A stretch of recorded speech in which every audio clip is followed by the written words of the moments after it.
Bonjour à tous. Aujourd'hui, nous allons laisser un peu de côté l'univers vivant, puis nous allons nous en aller vers l'univers technologique. Nous allons commencer la théorie qui est en lien avec les exercices de la page 266 et de la page 267. Si vous allez retrouver ça, là, la théorie se retrouve à partir de la page 260. 260, 261, les préalables au mini-test qui s'en vient. Puis là-dessus, ben, on débute. Sur mon site internet, je vous ai mis le lien tout de suite sur le dessin technique, le langage des lignes, puis l'utilisation en fait comment ça fonctionne à partir du moment qu'on veut fabriquer un objet ou qu'on a une idée puis qu'on veut la mettre en application en la fabriquant. On part de l'idée, on s'en va vers tous les différents dessins qui vont nous amener à la réalisation de ce travail-là. Fait que ça, vous allez retrouver ça sur le site internet. Je vous invite à aller le regarder. C'est une vingtaine de minutes très utile. Bon, si on essaie de regrouper le dessin technique dans une seule image, ça pourrait être celle-ci, hein, si on regarde, à partir du moment où j'ai l'intention de fabriquer quelque chose, au tout départ, va falloir que je mette mes idées ensemble. Puis pour mettre mes idées ensemble, je vais avoir besoin des schémas. On se rappelle, secondaire 1, secondaire 2, on a vu les différents schémas de principe dans lesquels on se trouvait à avoir les forces puis les mouvements. Ça se trouvait être à l'intérieur des schémas de principe. Puis ensuite, on avait aussi les schémas de construction qui, eux autres, nous donnaient la possibilité de voir c'est quel matériau qui était utilisé. Et ça, c'était pas mal utile. Les deux, on les mettait en les mettant ensemble, ça nous permettait d'avoir une idée générale de la construction qu'on voulait faire. Maintenant, à partir d'aujourd'hui, ce qu'on va regarder, c'est plus les dessins de fabrication. On est rendu en secondaire 3 d'un dessin de fabrication maintenant. On pourrait dire qu'à partir du moment où l'idée est faite, là maintenant, c'est de la mettre en application, d'être capable de fabriquer l'objet. Puis pour fabriquer l'objet, on va avoir besoin de plus de précision au niveau des dessins que juste des schémas. Ces dessins de fabrication-là vont nous amener à avoir les dimensions des objets. Fait que si on regarde ici, là, les premières lignes qu'on va apprendre, on regarde, on a des petites lignes dans les extrémités qui sont comme ça, là, la petite ligne qu'on voit ici. Ça, c'est la ligne d'attache. Les lignes d'attache nous donnent les extrémités de l'objet. Après ça, on a les fameuses lignes de cote. Les lignes de cote à chaque côté de l'objet, hein, ici. Et finalement, la cotation ou la cote qui va me donner la dimension de l'objet. Généralement, ils vont être écrits en millimètres, mais il n'y a rien qui nous empêche de l'avoir, les dimensions marquées en mètres. L'important, c'est que ça va se retrouver dans une petite légende dans le bas ou dans le haut du dessin technique. Fait que si on regarde encore à nouveau, on voit beaucoup plus de précision hein, au niveau du détail. On voit comment que l'objet, de quoi il a l'air. Fait que si on regarde la partie du haut de l'épingle, on voit très bien qu'il va avoir une petite encoche pour accepter le ressort. Hein, on voit ça. On voit vraiment le dessin. On voit ici là, les extrusions là, à 45 degrés. On voit les extrusions en cercle là, qui se retrouvent ici. Tout ça nous permet d'avoir une bonne idée du dessin technique. Très important, c'est là-dedans qu'on s'en va. On s'en va vers des lignes qui vont nous permettre de mieux identifier l'objet qu'on peut fabriquer. Bon, ici, je vous laisse quelques secondes pour prendre en note les définitions du dessin technique dans votre fiche synthèse d'aujourd'hui. Donc, vous ramassez toute cette information-là. Évidemment, c'est toujours prétexte à bonne compréhension de la matière. Bon, si on résume rapidement, le dessin technique, qu'est-ce que c'est? Ben, c'est un langage. Hein? On peut exprimer en parole, mais on peut exprimer sous forme de dessin qui est beaucoup plus utile à partir du moment où on veut fabriquer quelque chose. On va former, on va faire des dessins. Les lignes de base, elles, c'est qu'est-ce qu'on a besoin à partir d'aujourd'hui? De connaître nos lignes pour être capable de faire du dessin puis que le dessin soit significatif. Tout ça, c'est régi par des conventions internationales. On va avoir besoin de s'approprier ces nouvelles lignes-là. Et ça, comme je vous disais, c'est important de les apprendre. Je vous invite à les étudier pour être prête pour le premier mini-test. Hein. Le mini-test, ça va être justement sur les lignes de base. Puis à partir de là, on va être capable de faire différents tracé géométrique, mais avec ces lignes de base-là. Puis ça va nous permettre justement d'identifier correctement ce qu'on cherche à fabriquer.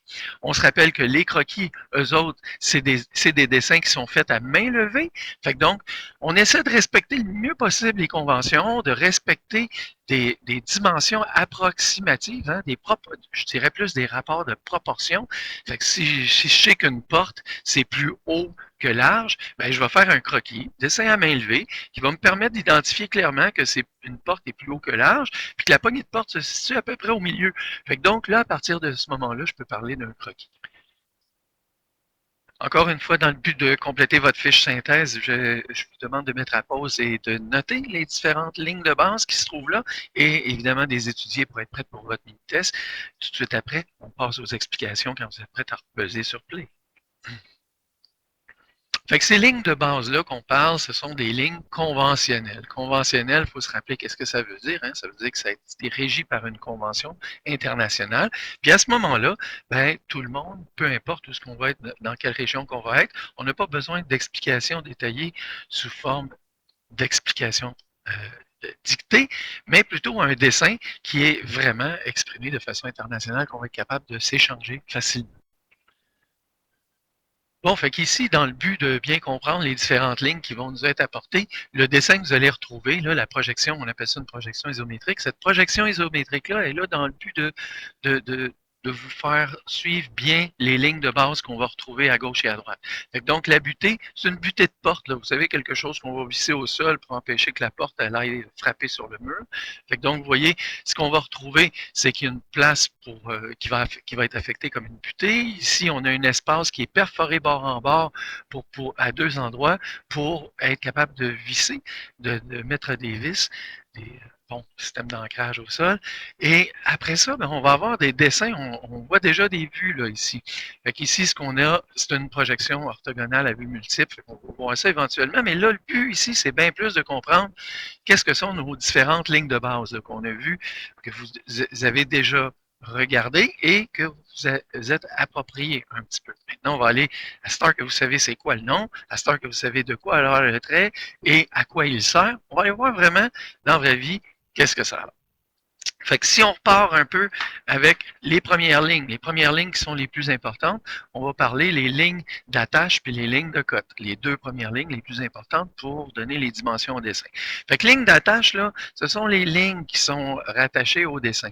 En passant, là, le dessin est un peu trop petit pour être bien significatif parce que les lignes d'attache ne sont pas rattachées au dessin. Elles sont légèrement éloignées du dessin, généralement 1 à 2 mm, mais peut-être que dans le fait d'avoir réduit cette image-là, maintenant, on croit que la ligne est bien rattachée.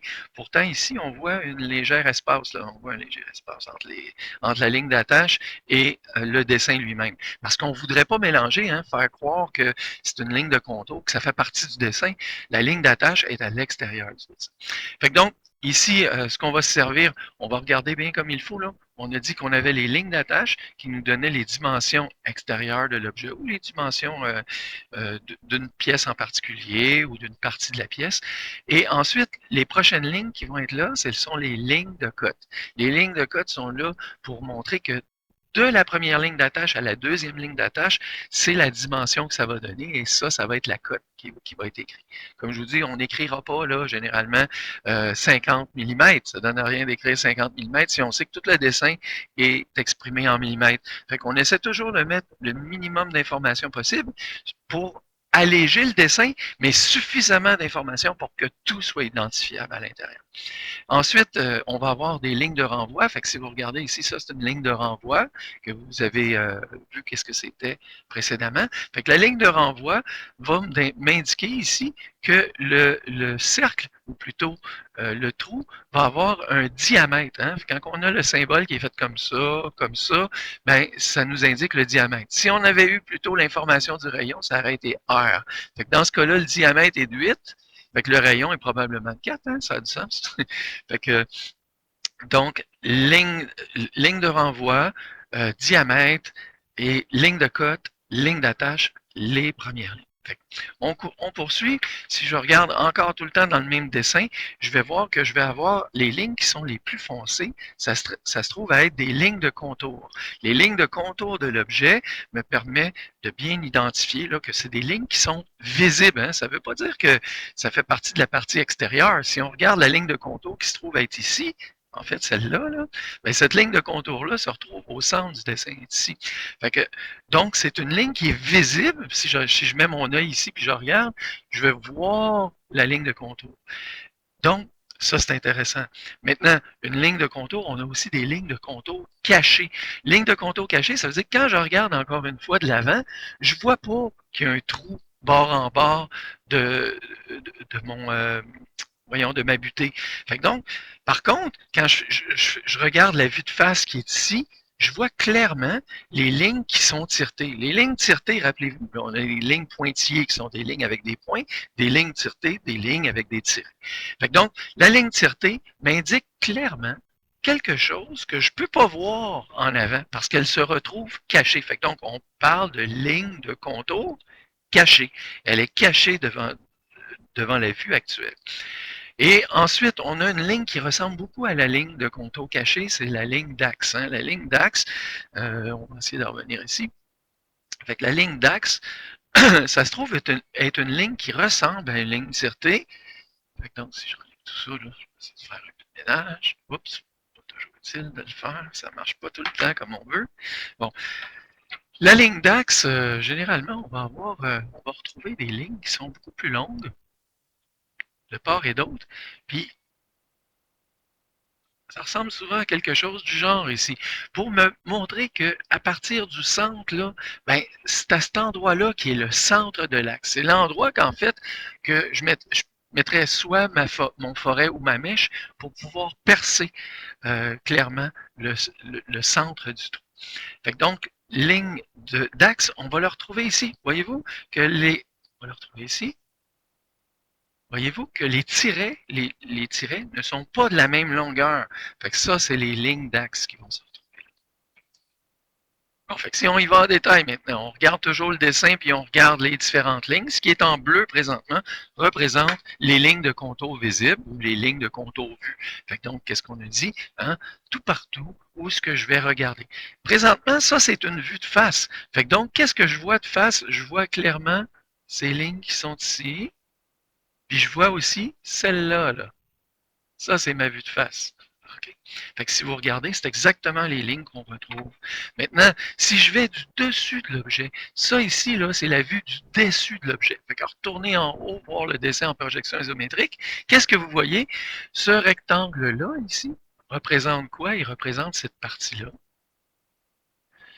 Maintenant, celui-ci, il représente ce rectangle, mais il n'est pas capable de distinguer le fait qu'il y a une pente dessus parce que je regarde sur le dessus. Puis finalement, la dernière partie du rectangle qui est ici, avec les perforations, ça représente cette partie-là. On voit bien? Fait que donc, deuxième vue. La troisième vue, maintenant, si on va un petit peu plus loin, on va aller voir, ben, je pense que je pourrais le faire on va le faire en bleu. Fait que ça, c'est la vue de côté, du côté droit. Hein? Par défaut, il y a 3 vues nécessaires à un dessin, généralement. Là. Si on a besoin de plus de vues, on va les utiliser. Hein? On peut aller jusqu'à 6 vues. Là. Je peux avoir la vue du dessus, du dessous, du côté droit, du côté gauche, de l'avant et de l'arrière. Donc, je peux avoir toutes les vues. Mais dans une projection orthogonale à vue multiple, généralement, 3 vues suffisent pour bien identifier tous les côtés du dessin. Fait que si ce que j'ai, ça se trouve être le dessin maintenant vu du côté droit. Fait que donc, si on regarde ça, le premier carré qu'on a ici, là, le carré, en fait, c'est pas un carré. Ça se trouve être un rectangle, mais vu qu'il y a une pente et que nous autres, on la voit pas, ça a l'air d'un carré. Fait que c'est celle-ci. Fait que donc, ça se trouve être la représentation de cette partie-là. Puis celle du bas, ici, ben, c'est la représentation qui se trouve être ici. Quoi d'autre qu'il faut savoir au propos des lignes de contour visibles? Fait que donc, c'est des laits, des laits, oui, des traits forts. M'excuserez, hein, il est très tôt ce matin. Fait que c'est un trait fort, largeur choisie pour mettre en évidence la forme. Fait que donc, bien la voir. Fait que la ligne suivante, qu'est-ce qu'on voit? Au numéro B, on voit que c'est des lignes de contour cachées. pourrait appeler des lignes tiretées, qui se trouvent à mettre en évidence des parties qui ne sont pas visibles de l'avant ou du dessus, ou peu importe de la partie qu'on est en train d'observer de l'objet. Ce qu'on sait par rapport aux lignes de contour cachées, ben, c'est des traits qui sont moyens. Fait que largeur de la moitié de la largeur choisie pour la ligne de contour vue, là, on peut y aller approximativement. Là, hein. L'important, c'est de voir que ça va être une ligne plus fine qui va être apparente à une ligne de contour. Les lignes d'axe, maintenant, ici, mauvaise représentation du dessin, mais on va essayer de l'exprimer mieux. Là. Donc, on oublie qu'est-ce qui est en bleu. Fait que ligne d'axe, ça voudrait dire que ça aurait l'air de ça. Là. Je vais essayer de le représenter correctement parce qu'il y a un problème au niveau de ce dessin-là. Ça a l'air de ça. Ça nous indique clairement que le centre de l'objet, le centre d'un objet qui est circulaire, l'endroit où ce que je vais pouvoir percer va être là. Et évidemment, ça ici aussi, c'est mal identifié parce que la ligne d'axe va être dans ce sens-là. Okay. Même chose ici, là, on devrait avoir une ligne d'axe qui ressemble à ça. Maintenant, les lignes de cote, hein, on a dit les lignes de cote vont nous aider à pouvoir identifier la dimension de l'objet. Il y a quelque chose qu'on n'a pas mentionné par rapport aux lignes de cote, puis que je ne retrouve pas ici, mais on va juste assumer, là, mettons que c'est marqué ici, c'est 130 mm, ici, mettons 100 mm. Quand on va se ramasser avec des endroits où on n'a pas de place pour écrire, ben, à ce moment-là, on va tendre autrement, on va faire autrement. Ce qu'on va faire, c'est qu'on va faire nos lignes d'attache, exemple, et nos lignes de cote vont être de part et d'autre, puis la cote va être au centre. Je ne sais pas pourquoi ça ne veut pas écrire maintenant. Bon, ça a fini par écrire. Fait que supposons ici, ça serait 50. Là. Fait que donc, vous voyez, j'ai mis les lignes de cote à l'extérieur parce que j'avais pas assez suffisamment d'espace pour mettre mes lignes de cote comme ça, là, serrées avec ma cotation.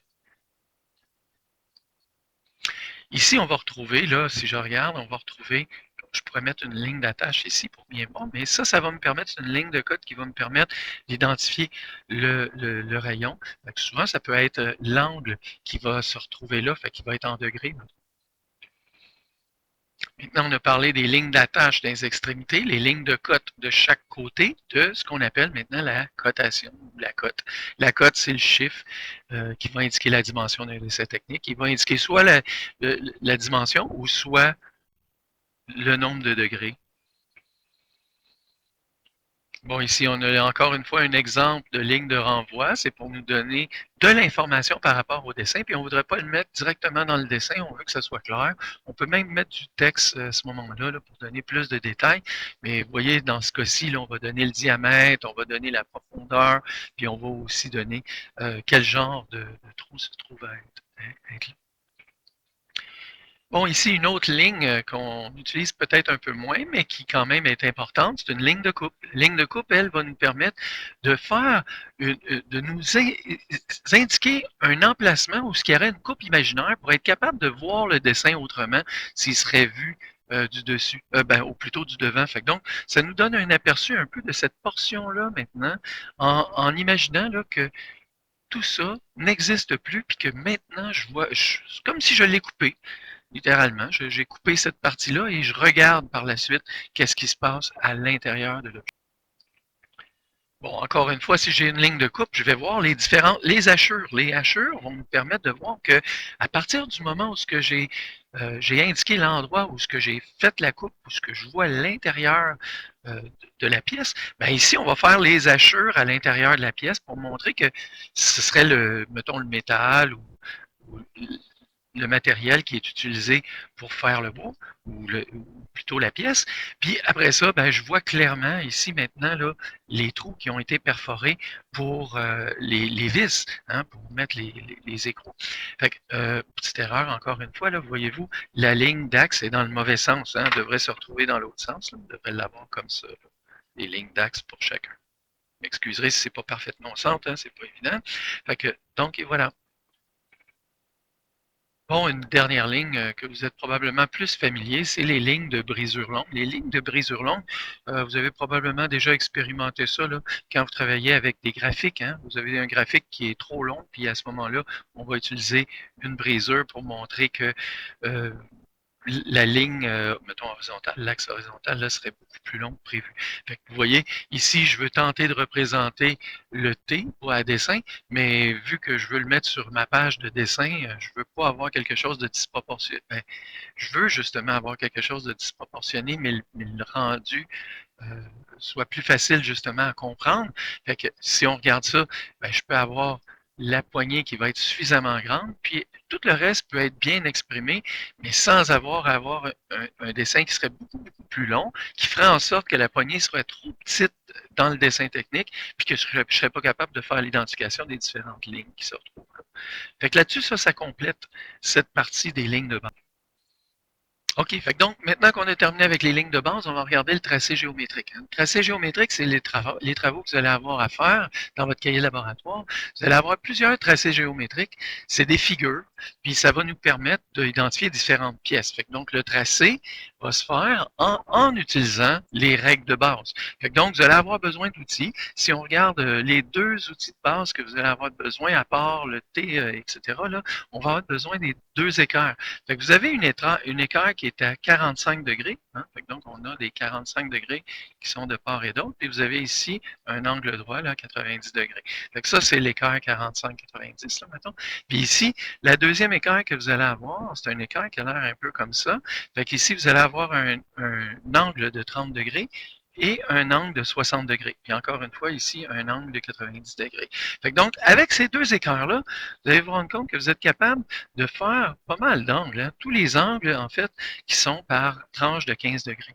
Fait que si vous regardez dans le premier dessin, on voit ici que je me trouve à avoir un angle de 30 degrés 30 degrés, sur lequel on va soustraire un angle de 45 degrés. Fait que donc, ça me donne un angle final de 15 degrés. Ici, j'utilise juste le 30 degrés pour pouvoir l'équerre 30-60 pour faire le 30. Ici, j'utilise uniquement l'équerre de 45-90 pour faire l'angle de 45. Et ici, je change la position de mon 30-60 pour pouvoir faire un angle de 60 degrés. Ici, je juxtapose, hein, je mets un par-dessus l'autre. Je regarde, j'ai ici mon 30 degrés, puis un 45, 30 plus 45, je suis rendu à 75 degrés. Fait que donc, ça me permet de faire le 75, puis finalement, l'angle de 90 se fait avec les deux équerres. Fait que donc, vous voyez, et vous comprenez le principe, ça se répète là à l'envers aussi, là, si on veut changer pour les quatre cadrans d'un cercle. Bon, dans le cadre du cours, on va se trouver à utiliser les trois façons qu'on a pour représenter, pour réaliser un dessin technique. Fait que la première, on en a déjà parlé, hein, c'est un dessin qui se trouve à être un croquis. Un croquis qui se trouve à être un dessin à main levée. Fait que ça nous donne les grandes lignes, des rapports de proportion pour être capable de bien identifier ce qu'on veut éventuellement fabriquer. Ensuite, ben, on peut soit faire de la conception du dessin assisté par ordinateur ou du CAD qu'on appelle, ou bien du dessin aux instruments. Fait que donc, on va commencer par du dessin aux instruments. On va se servir des équerres, des T, etc. pour pouvoir faire notre dessin aux instruments. Puis on termine avec du dessin assisté par ordinateur pour faire le dernier projet. Fait que donc, si on regarde, ça va représenter les trois façons de faire du. Maintenant, on va identifier nos différents instruments qu'on a. Si on regarde plutôt les instruments les plus importants, c'est sûr, on va avoir notre T, hein, un T qui est écrit comme ça. On a notre équerre, notre 30-60 qui se trouve être ici. Ensuite, on a notre règle, évidemment, qui se trouve être au numéro 5. On se trouve à avoir différents templates pour pouvoir faire la fabrication de lignes. Puis ici, notre équerre 45-90 qui se trouve être là, notre compas, hein, puis un reporter d'angle. Donc ça, c'est pas mal les outils les plus importants. Je veux juste vous amener à la feuille qui se trouve être dessinée ici, là, la feuille qui est dessinée. Si vous regardez, on utilise du papier comme du papier à masquer pour pouvoir tenir adéquatement notre feuille, mais je veux porter une attention particulière à la position du papier. Quand vous allez le mettre, là, ici, vous voyez qu'on l'a mis complètement dessus. Moi, ce que je vous invite à faire, c'est de le mettre de cette façon-là. Comme ça, quand vous allez le déposer, il n'y aura pas trop de problème, mais quand vous allez chercher à l'enlever, vous allez le ramasser par le coin supérieur en l'envoyant par là. Et de cette façon-là, ça va empêcher de déchirer votre feuille. Ça complète la capsule sur le dessin technique. Maintenant, on va mettre en application ce qu'on a.